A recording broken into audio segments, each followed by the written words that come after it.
This is BeerSmith episode number 120, and it's early February 2016. This week, Mary Pellettieri joins me to talk about quality management and commercial brewing.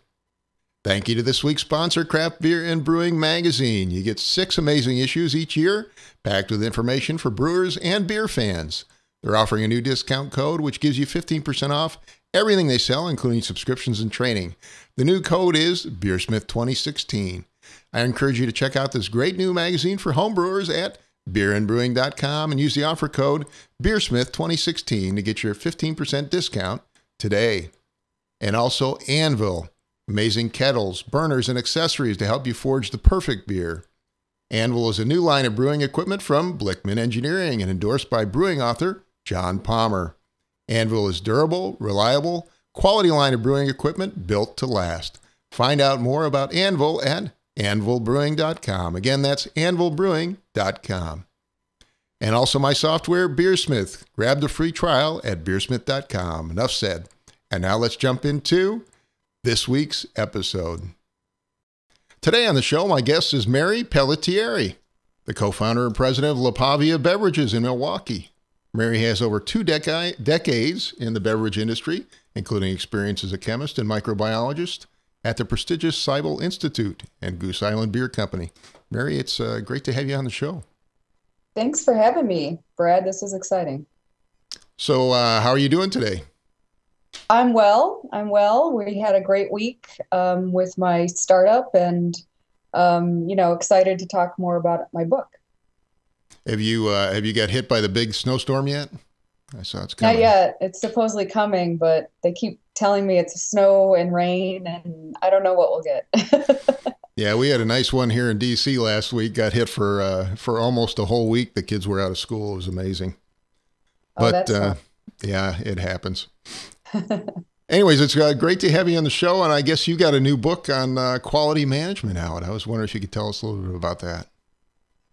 Yeah, I do. The Brewers Association approached me before I left Miller Coors to write a book on quality management, and I was pretty happy to do that. I was considering leaving Miller Coors and wanted to, kind of think about what the entrepreneurial world would be like. And having a book to write was actually really great because I was able to kind of just take everything in my brain and put it down on paper. And then I was able to kind of focus on my next stage in my business. So it was a nice transition to go into entrepreneurship with that book because it really allowed me to think like a business person again. Yeah, and the book I wanted to mention is Quality Management, Essential Planning for Breweries. Right there. It's available on Amazon. And it was a Brewers Association published it, right? The Brewers Association published it. It is available on their website as well. Yep. Now, this costs a few dollars more than the average homebrew book. What audience are you really focused on with this book? That's correct. They actually made it part of their Essential Planning for Breweries series. So Dick Cantwell originally wrote an Essential Planning for Breweries book, and it was everything you needed to do in order to start a brewery, a small brewery. And the Brewers Association quickly realized that quality was an essential component that they needed to spell out a little bit more thoroughly. So this book was primarily written for professional brewers or those thinking about becoming professional brewers that really needed to understand the world of quality from a quality person's perspective. Many times breweries start up and they know the process, they know the engineering, they know what beers they want to make, but they don't know how they're going to manage the consistency and quality coming out of their brewery. So this book really addresses the whole management cycle of quality, and it really starts from the day one in that you start your brewery or start any business. Really, you have to be considering how you're going to manage your quality and your consistency. So, explain to us why quality matters, even for some of these really small startup breweries. Well, quality matters because that's essentially what the customer is going to craft beer for.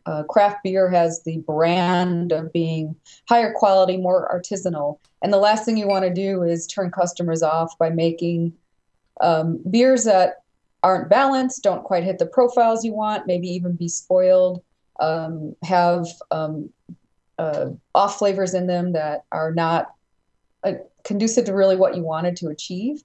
And the customer is becoming so incredibly smart now. They're very well educated. So you really can't make the customer think that you're doing something quality. You can't convince them. You have to actually do it. Now, in addition to doing small, you just started your own small startup. You've been involved with some small breweries before as well. Can you tell us about that?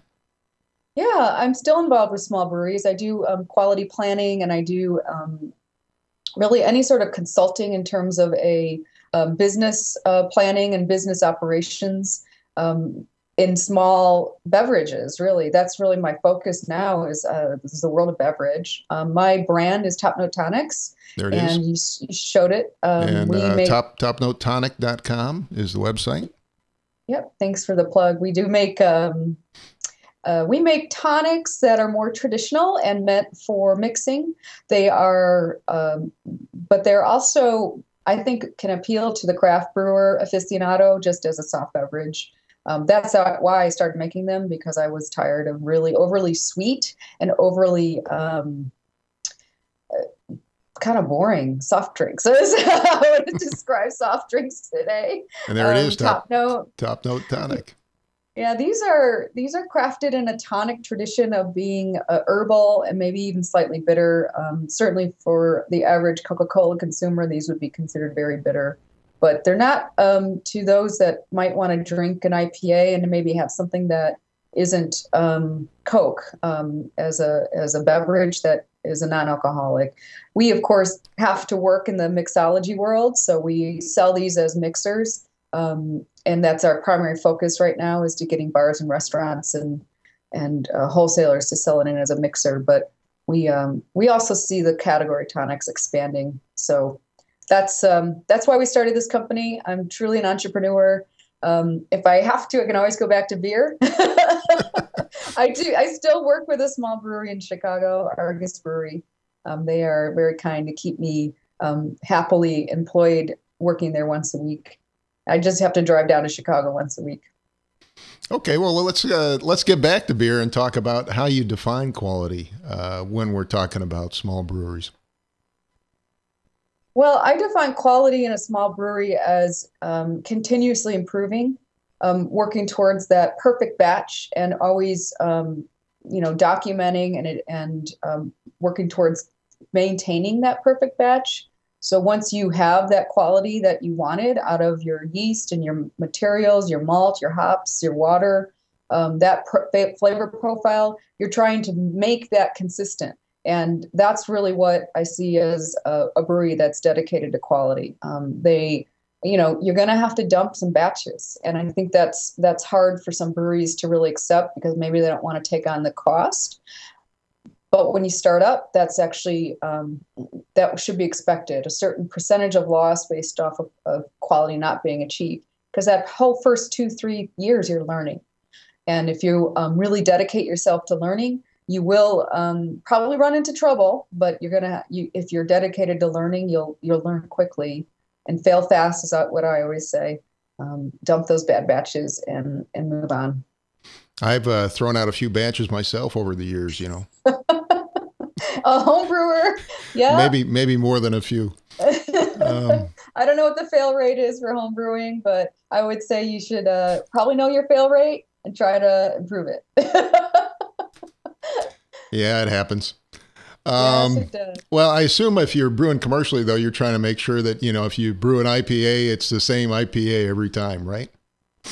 That's true. And, there is some artisanal qualities in craft now that people think, well, I don't have to make exactly the same beer. Maybe I'll change up the hops and let the consumer know I'm changing the hops up. Regardless, if you're not making the same beer each time, you're making a quality beer each time. So it's balanced. There's no off flavors. The beer comes out as you intended. There's too much, I think, that can happen in the craft beer world, where there's a pressure to get something out on the shelf because you don't want to lose shelf position and shelf space. And you may put out something that's a little more mediocre or not quite up to your standards. And that's the dangerous place to be, I think, because it's becoming a very competitive industry. Craft beer as a segment you're starting to see craft brewers actually compete against each other versus compete against the big brewers and the imports. They're now realizing that they've created this thing and they have to compete against one another. Well, I think we're up to 4,000 breweries here in the United States. We've got more now than we had before Prohibition. So yeah, the competition is definitely there. Yeah, no doubt. The competition is there. The pressure is on really for quality to stand out. The Brewers Association really felt that they have an obligation to the industry to focus on quality and safety, which I think was very, very smart of them. Because I do see craft beer, those could be potentially two major hurdles in which could kill the category if they're not careful. Any major safety issues that come across as only a craft beer problem, or any major quality issues that come across as that's craft beer for you, it can kill the category. So I think the Brewers Association was very smart in determining that let's make this our primary focus so we help our segment of the industry. Well, one of the first things you talk about in the book, I've got a copy here, quality management, is obviously setting up a quality management program. What are some of the steps in getting a good quality management program in place? Yeah, the whole book actually is dedicated to setting up a quality program. It's really I would say minimally a 10-year journey. It takes some time and you're growing the whole time. So you don't want to kind of boil the ocean when you first start. You've got to start slowly, and usually starts with documentation, making sure that you're capturing every batch in a good record keeping manner, and you're measuring what you can. Craft brewers suffer from not being able to measure as much as the large brewers. The large brewers are able to almost get too many metrics for every batch. Small brewers have the opposite problem of not having enough data. So data is really key. Setting up your system, your batch records with as much data as possible so you can start tracking information. And then after that, you've got a foundation at least to set up your quality program, know what your bounds are for batches, and essentially be ready to make corrective actions or adjustments to a batch prior to it becoming an issue in the bottle. That's really the foundation. Yeah, what are some of the key components of the program itself? The key components, from data management, being able to, essentially see the long-term vision. Tracking data on paper is one thing, but then having some mindfulness that you're going to be tracking this over a 10-year period of time, maybe. So you're eventually going to have to capture this information in a computerized system. Having some sense of where you're going with quality. So you're not only putting people in a position to measure and measure only, but you're training a more fully accountable staff where there's the brewers are really accountable to measure, and the cellar men are accountable to count yeast and understand the quality of their yeast and what they're pitching. Really, the management perspective is a long-term perspective. You have the long-term vision in mind, and every step of the way, that next year I'll be training my cellarmen all on how to count yeast.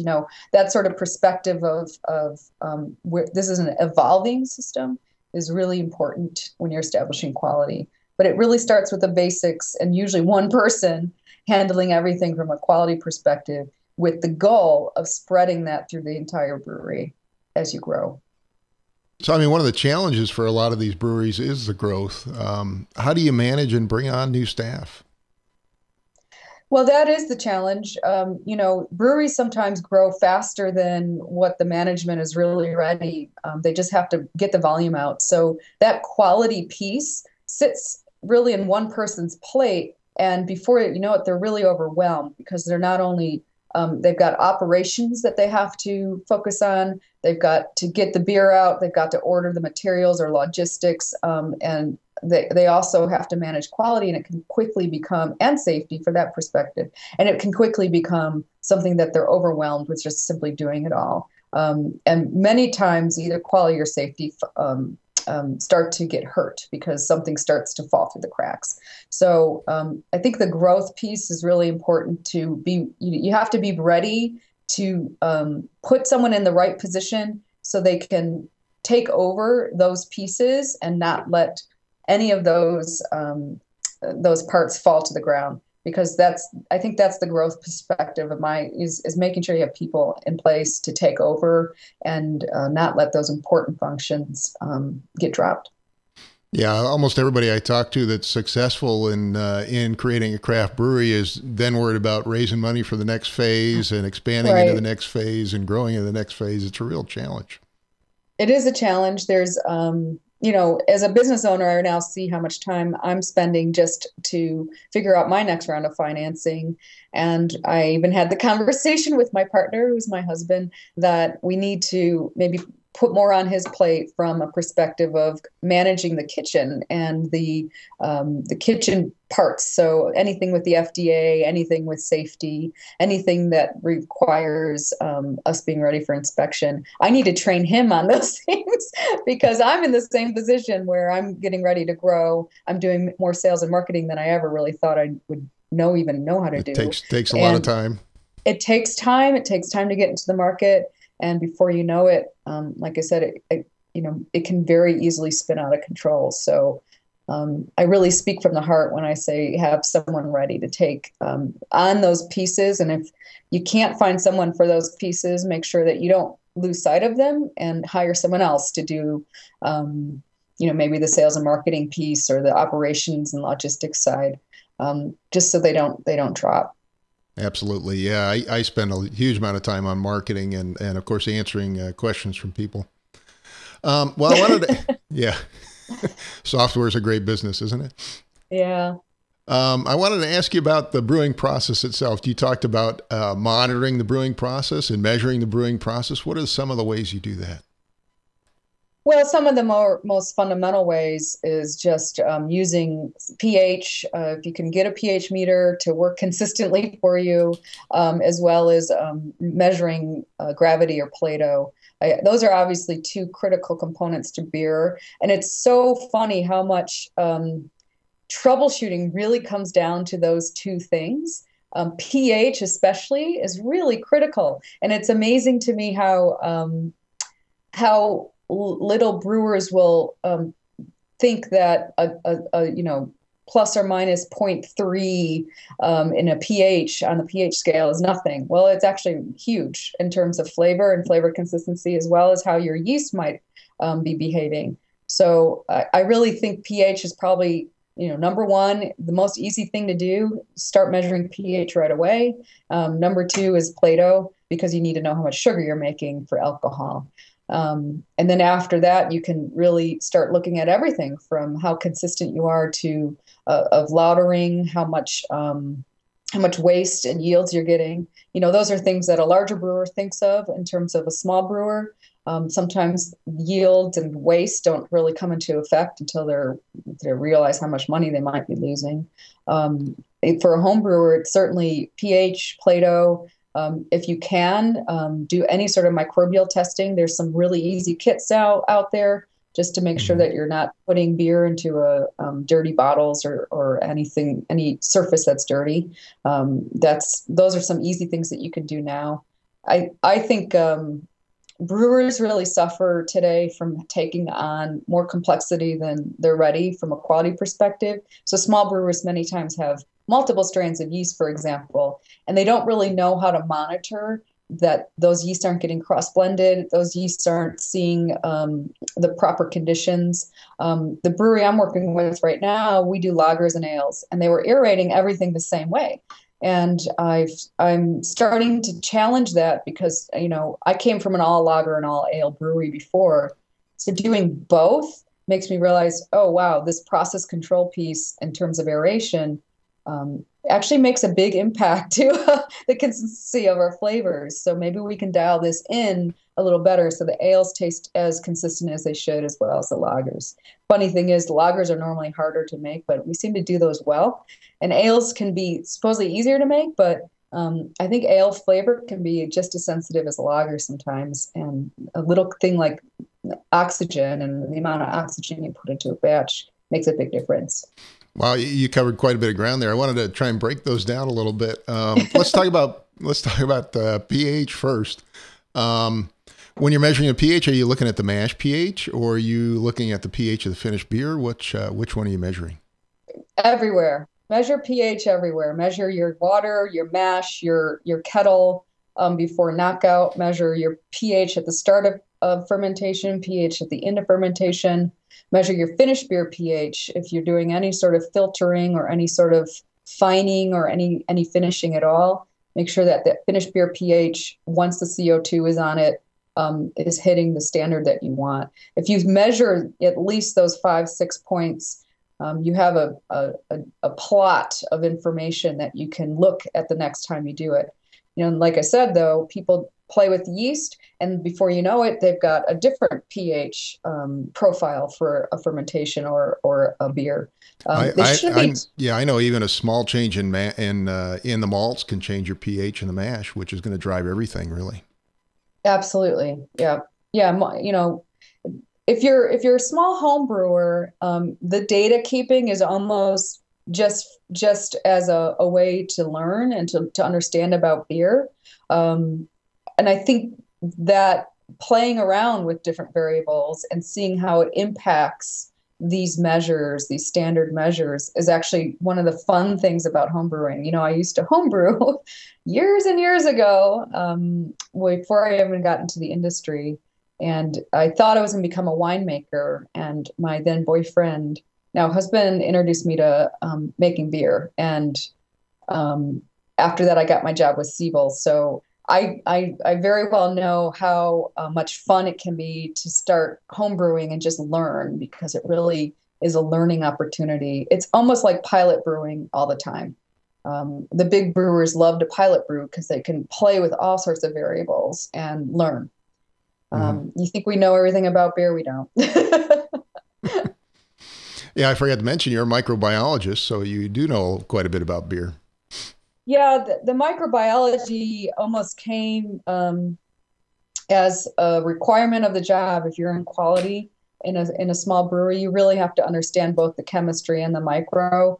I really enjoyed the micro side because to me, that's the living side of beer, not only from yeast and yeast control and yeast management, but what else can come along with the yeast. Or if you want to add micro Pediococcus or Lactobacillus, other microbes to your beer, what that does. Sour beer, yeah. For souring, yep, or making a sour mash. I think that side of the business, and it has always been really fascinating to me because you're working with something that's alive. Even in malting, microbiology has become a very interesting study because they're realizing how much the microbes on the seeds, on the barley seeds, really impact that steep. So it's a very interesting subject that's, I guess, the scientist in me and the person that always wants to learn has always been fascinated by. And when I started in craft beer, the concept of actually measuring ales was fairly new. If you looked at all the literature, it was all written primarily about lager. There was a little bit of literature written about ales, but I really thought, wow, we've got major inroads to make just in our understanding of ales from a modern brewing perspective. And then we went and added Brettanomyces, Pediococcus, and Lactobacillus to beer and started aging in barrels. Then it starts getting interesting. It got really interesting really fast from a professional brewing perspective and quality, because I really think we were, playing with fire many times, but you learn as you go. Awesome. Well, continuing along with your thread, we talk about measuring pH. I want to talk about what you can do to measure and understand what the yeast does. Yeah, some of the simplest measures you can do for yeast are counting it prior to you pitching it. If you're able to, if you have a small microscope, it really isn't hard to do this. You don't need a fancy yeast cell counter like what's called a hemocytometer. You could just use a microscope and count the yeast in so many fields of view and get a sense of your density that way. It's not as precise as using a hemocytometer, but counting yeast, looking at your yeast, visually assessing your yeast is one of the easiest things and easiest measures that larger small brewers can do, and I always recommend that. You can see if the yeast is budding, for example, after 24 hours. You would expect it to be budding a certain percentage. You can look at the quality of the yeast from an interior of the cell, because you can see if it's granular or if it just doesn't look very healthy. If you're able to stain it, methylene blue was kind of the common stain for years to check viability. You can see if there's dead yeast cells. So that's actually some really simple things to do, but counting and just simply looking at your yeast and making sure that it's populating as you expect is the first and primary thing to do with your yeast. After that, it's a matter of taste and smell and visual. You can smell and measure pH, again, that fancy thing. If your pH is getting up to 5.0 and your yeast that you're repitching, you know that it's not going to be good. It's starting to die. You can smell dead yeast. You can smell it. It smells like Marmite, if anyone knows what Marmite is, or Vegemite, that kind of mineral caramel almost like smell. It smells like vitamins, some people say. You can taste fresh yeast, and if you don't know what Marmite smells like, taste fresh yeast, kill some yeast, and taste it again, and you'll know. These sensory things that we do are also ways to measure. They're not as easy to document, but they're certainly what brewers for years relied on was their smell, their taste, their visuals.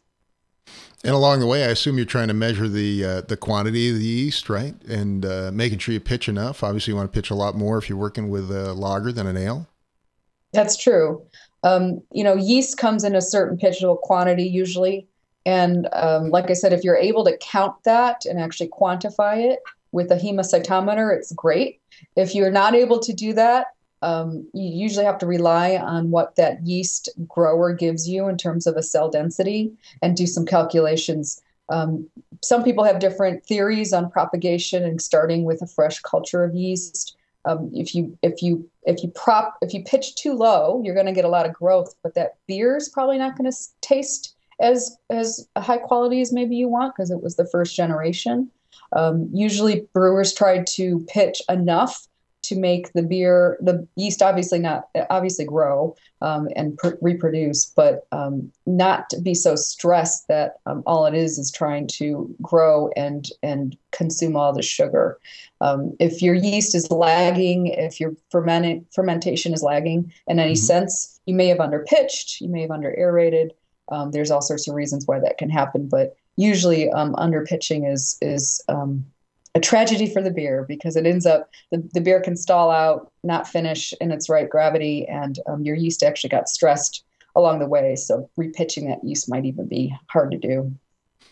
Now, you talked earlier about using different levels of aeration based on what kind of yeast, based on the fact that it's an ale versus a lager. What are some of the changes in aeration that you make for different batches?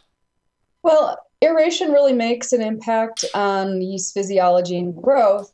With ales, if you tone it down a little bit, and lagers, you really do need more yeast to grow anyway. So you're usually aerating a little bit more for lagers anyway. For ales, you can tone that aeration down a little bit, and you'd be surprised what sort of esters come out, what sort of flavors come out if you're dialing that aeration in. So the yeast is happy and growing, but not necessarily over-aerated. I think over-aeration can cause more trouble too. You're starting to, and I think there's a misnomer that you can't over-aerate.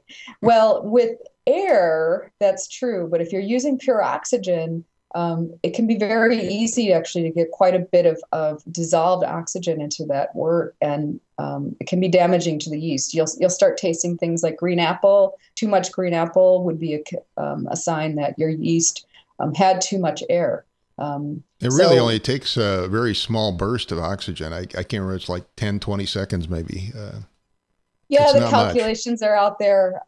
It's certainly something I can't rattle off the top of my head. I have to look at a book each time I do it myself. But it isn't a lot. And I think when you are at that scale of home brewing, you're really allowed to play with this. So it's just another variable you can easily measure, quantify, write down, and taste, the output. Monitor your fermentation. How long did it take to fully ferment out?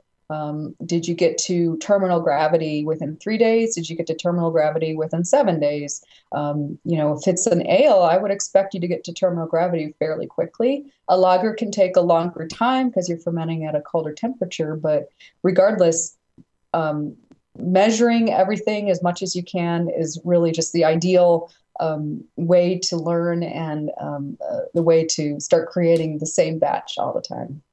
Excellent. Well, you talked about pH, you talked about yeast, you talked about aeration. What are some of the more advanced tests that you might see for a more sophisticated brewery? Do they get into measuring IBUs, chemistry, water chemistry, those kinds of things? Sure. The more advanced breweries, and as a brewery grows, the American Society of Brewing Chemists put out a really nice chart that shows what measures you should be taking on depending on your size. I did the same thing in my book.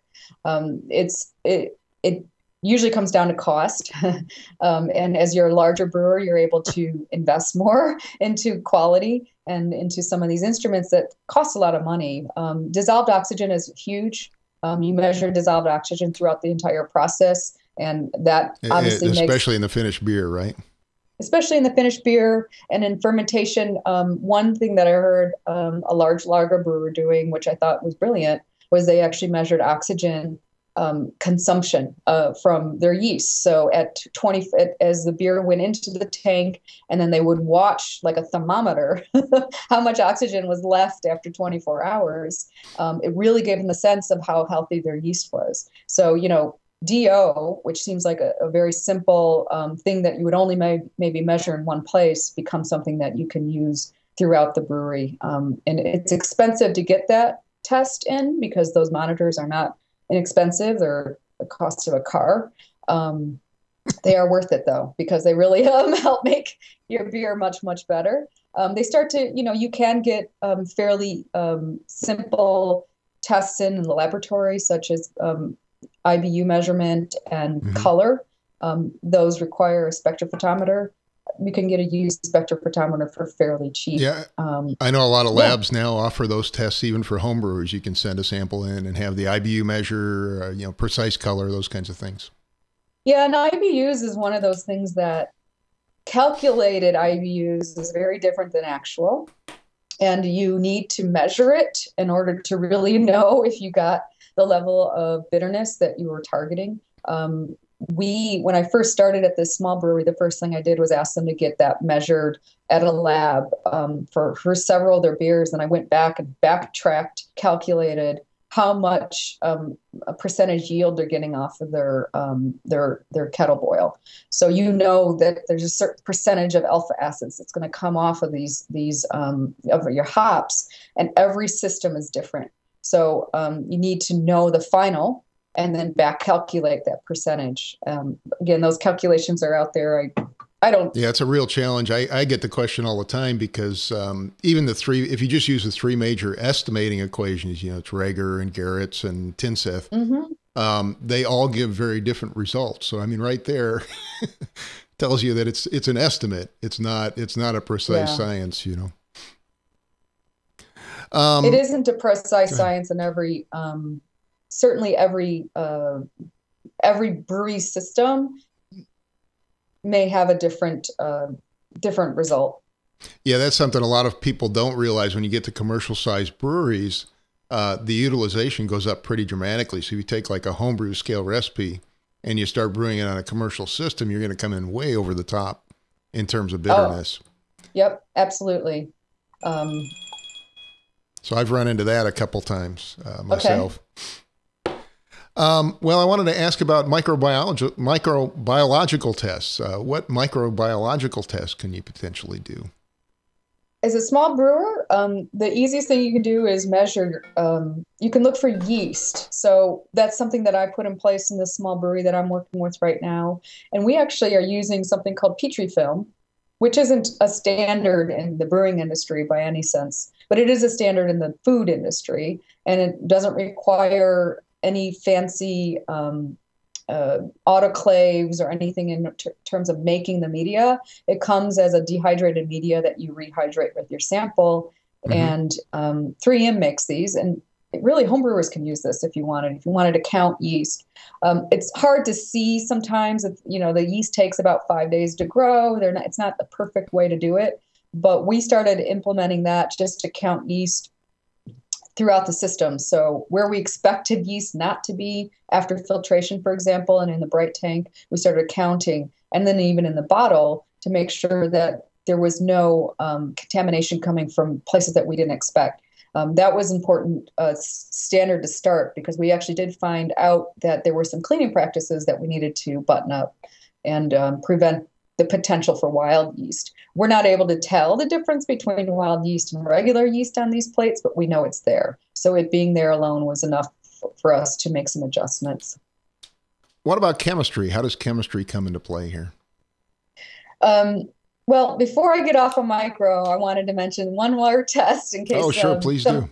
Home brewers are really interested in measuring for contaminants such as lactobacillus and pediococcus. There's a media called Shoes Lactobacillus pediococcus, HLP media, and you think shoes. Why is it shoes with an H? Because his name was HSU. He was a microbiologist at Siebel Institute where I worked, and he was brilliant.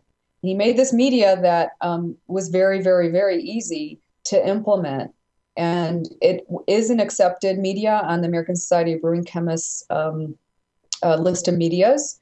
I just don't think it's implemented all that frequently. But now these small brewers are dying for something simple. And I think he was, 40 years before his time with that media.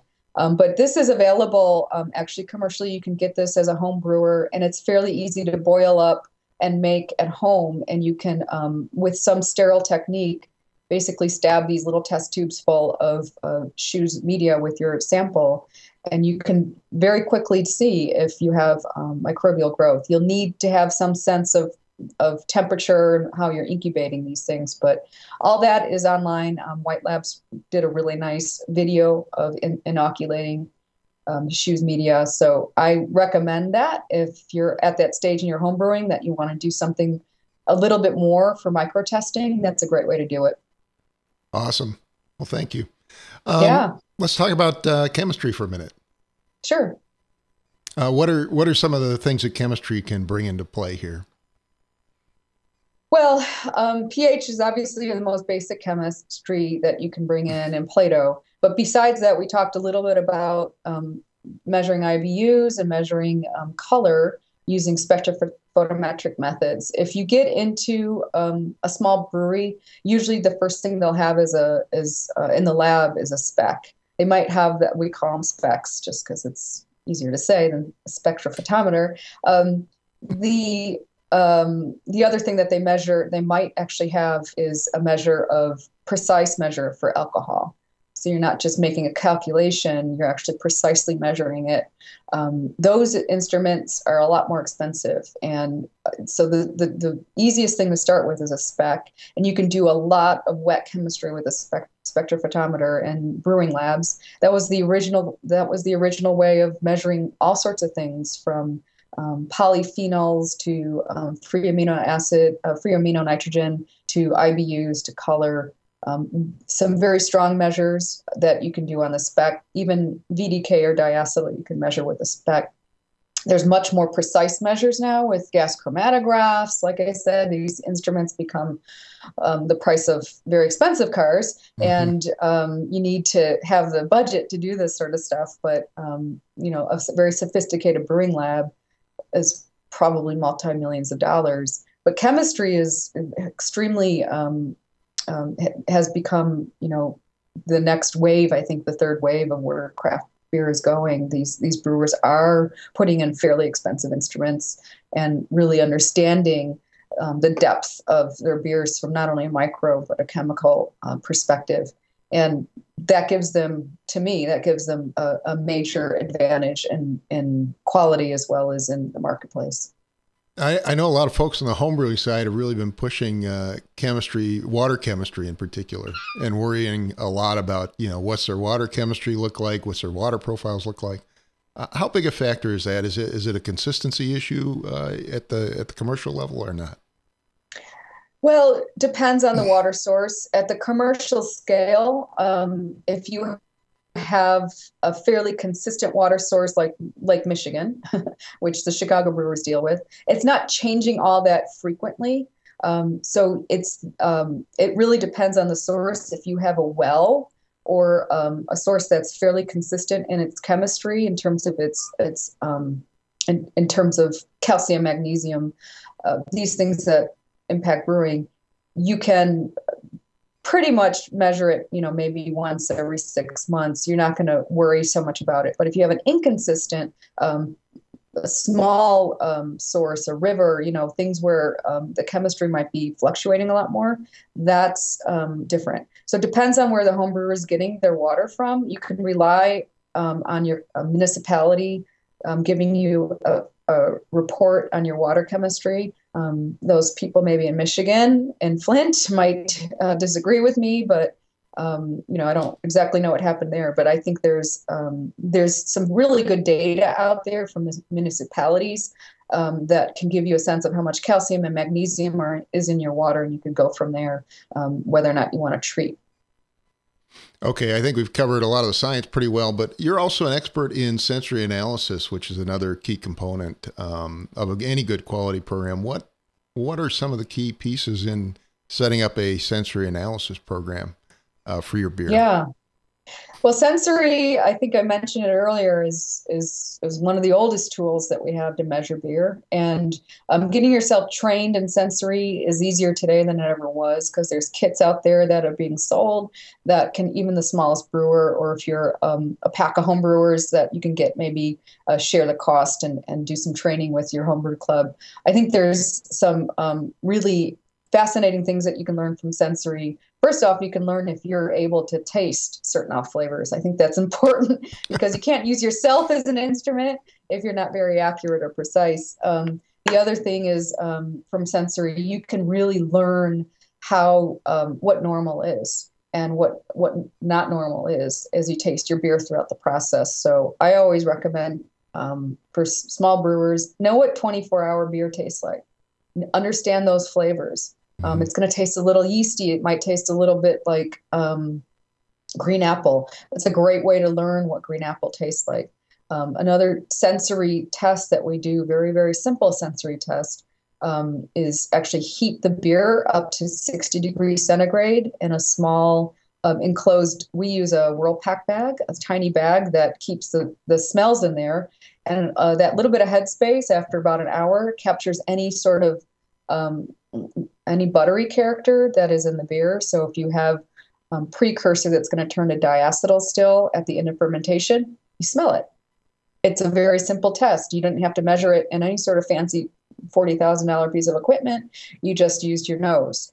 And to train those brewers, I used 24-hour beer. I said, okay, let's do this test with 24 hours because I know for a fact that there's going to be the precursor there, and it'll turn to diacetyl and you'll smell it as butter.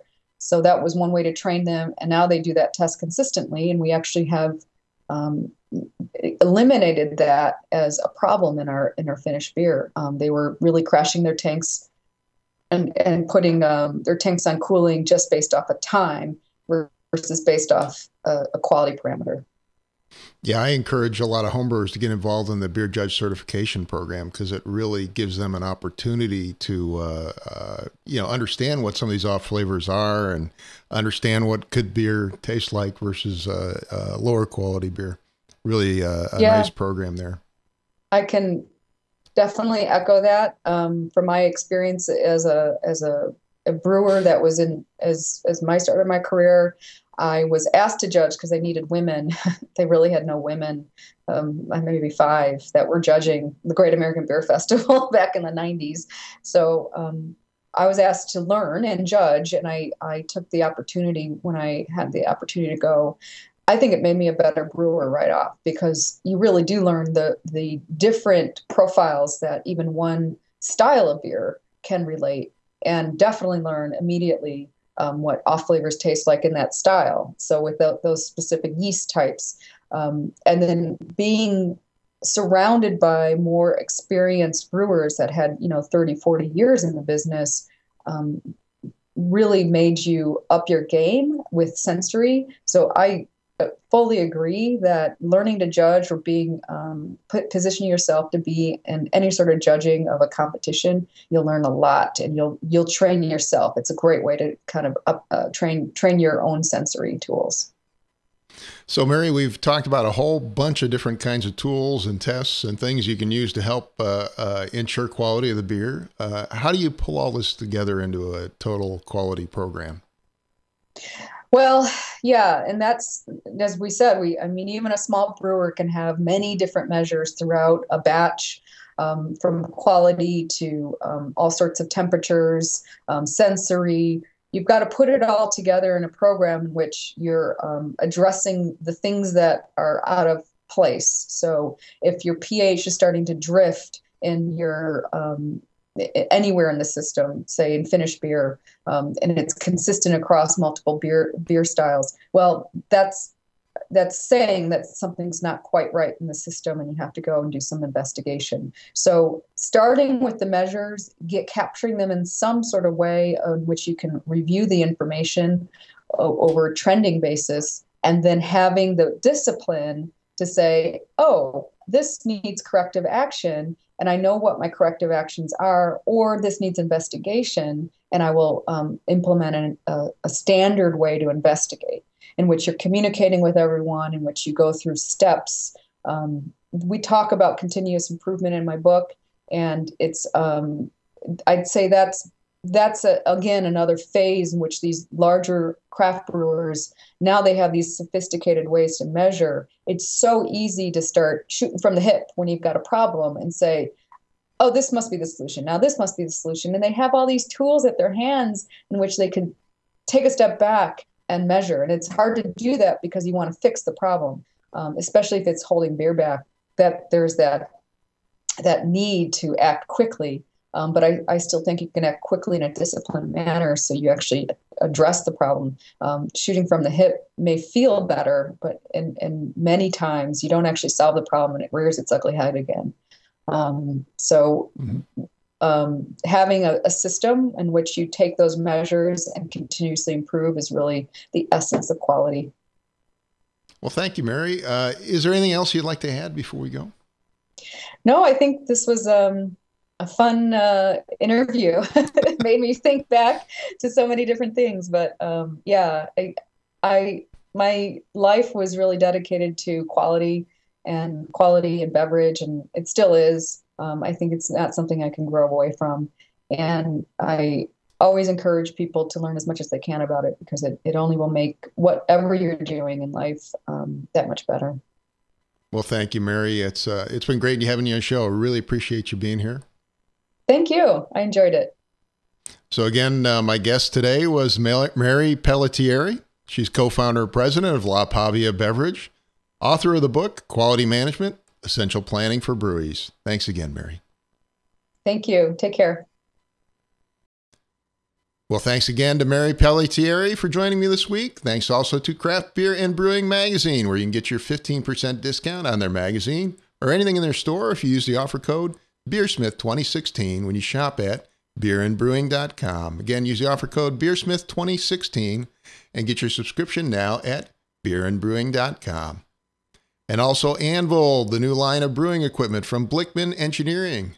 Kettles, burners, and accessories that are built to last. Get durable, reliable, high-quality brewing equipment with Anvil at anvilbrewing.com. Again, that's anvilbrewing.com. And finally, BeerSmith software. You can get your free trial today of BeerSmith at beersmith.com. If you enjoyed today's podcast, I encourage you to subscribe. We're available on iTunes, YouTube, streaming 24/7 at beersmith.com/radio. And of course, you can find every episode on my blog at beersmith.com/blog. Thank you for listening. I hope you have a great brewing week.